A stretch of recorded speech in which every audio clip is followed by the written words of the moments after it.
আজকের ভিডিওতে আমরা জানব একজনের ব্যাংক স্টেটমেন্ট দিয়ে কতজনের জন্যে ভারতীয় ভিসার আবেদন করা যাবে। হতে পারে যে একটা পরিবারের সকলেই উপার্জনক্ষম না, একজন উপার্জন করে, তার উপর অনেকে ডিপেন্ডেন্ট। তো ফলে সবার হয়তো ব্যাংক স্টেটমেন্ট নেই, বা সবার জন্য ব্যাংক স্টেটমেন্ট আলাদা আলাদা করে দেওয়া কঠিন, সময় সাপেক্ষ, বা সবার ব্যাংকে পর্যাপ্ত ব্যালেন্স নাও থাকতে পারে।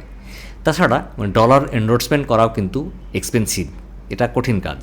আবার সবার হয়তো ইন্টারন্যাশনাল ক্রেডিট বা ডেবিট কার্ড নাও থাকতে পারে।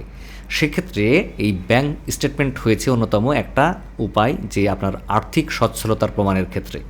তো এখানে প্রশ্ন থেকে যায় যে আপনি আপনার ব্যাংক স্টেটমেন্ট দিয়ে কয়জনের ভিসা আবেদন করতে পারবেন। এক্ষেত্রে নিয়ম হলো যে একজন গার্জিয়ান তার অধীনে যতগুলো সদস্য থাকে পরিবারের, প্রত্যেকের জন্যে তার নিজের ব্যাংক স্টেটমেন্ট জমা দিতে পারবে। সেটা কেমন? প্রথমত, আমি যদি আমার পরিবারের গার্জিয়ান হই, তাহলে আমার ব্যাংক স্টেটমেন্ট দিয়ে আমি আবেদন করতে পারবো। একই সাথে আবেদন করতে পারবে আমার স্ত্রী, আমার সন্তানেরা। সন্তান যদি একটা, দুইটা, তিনটা, চারটা হয়, কোনো সমস্যা নেই, সব সন্তানই পারবে। কিন্তু ওই সন্তানরা যেন স্টুডেন্ট কিংবা ডিপেন্ডেন্ট হয়, মানে 18 বছরের নিচে বয়স হয় বা স্বাবলম্বী না হয়। তারপরে আবেদন করতে পারবে পিতা এবং মাতা। পিতা মাতারা যদি আমার উপর ডিপেন্ডেন্ট হয়, তারা আবেদন করতে পারবে। আর আবেদন করতে পারবে আমার ভাই এবং বোন, যারা আমার উপর নির্ভরশীল, এখন ইনকাম করে না, স্টুডেন্ট বা 18 বছরের কম বয়স। এর বাইরে আর কেউ আমার ব্যাংক স্টেটমেন্ট দিয়ে আবেদন করতে পারবে না। তবে কথা আছে, যদি এমন হয় যে আমার একটা বোন আছে, বোনের হাজব্যান্ড মারা গিয়েছে, হ্যাঁ, এখন সে আমার বাড়িতে এসে থাকে, আমার উপরেই নির্ভরশীল, তার কোনো ইনকাম সোর্স নেই, তার হাজব্যান্ড নেই, সেক্ষেত্রে কিন্তু তার আবেদনে আপনার ব্যাংক স্টেটমেন্ট জমা দিতে পারবেন। এই নির্ভরশীল ব্যক্তিগুলোর আবেদনের সাথে একজনের বা যিনি গার্ডিয়ান, তার ব্যাংক স্টেটমেন্ট জমা দেওয়া যাবে। এর বাইরে আর কারো আবেদনপত্রে আপনার বা আমার ব্যাংক স্টেটমেন্ট জমা দেওয়া যাবে না। ধরুন আমার গ্রামের একজন প্রতিবেশী বা আমার এক বড় ভাই কিংবা আত্মীয় স্বজন কিংবা আমার এক কলিগ, তাদের আমার ব্যাংক স্টেটমেন্ট দেওয়া সম্ভব না। তারা আমার ব্যাংক স্টেটমেন্ট ব্যবহার করবে, এটা কখনোই সম্ভব না, এটা হবেই না, কোনোভাবেই না।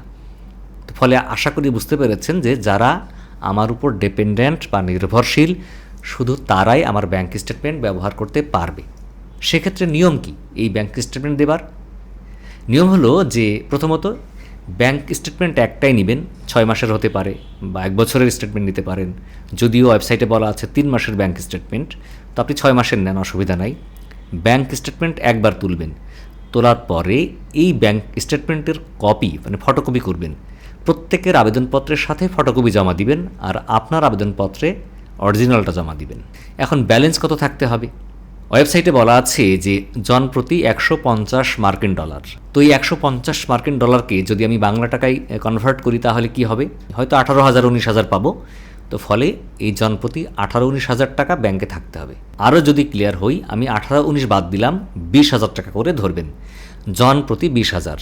তাহলে আমার পরিবারে যদি 4 জন সদস্য থাকে, তাহলে ব্যাংকের যখন স্টেটমেন্ট নেবেন তখন ব্যালেন্স অবশ্যই 80,000 থাকতে হবে।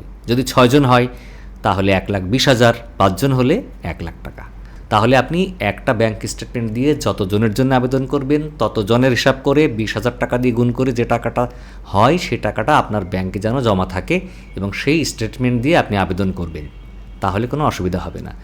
আশা করি আপনারা এই বিষয়ে ক্লিয়ার হয়েছেন যে আপনার ব্যাংক স্টেটমেন্ট দিয়ে আপনি কার কার জন্য আবেদন করতে পারবেন, বা কে কে এই ব্যাংক স্টেটমেন্ট দিয়ে আবেদন করতে পারবে। তো বন্ধুরা, এই ছিল আজকের ভিডিওতে। দেখাবে পরবর্তীতে আবার অন্য কোনো গুরুত্বপূর্ণ বিষয় নিয়ে। ততদিন ভালো থাকবেন।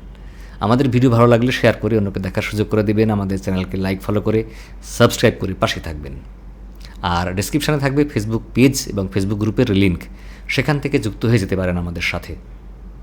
আল্লাহ হাফেজ, আসসালামু আলাইকুম।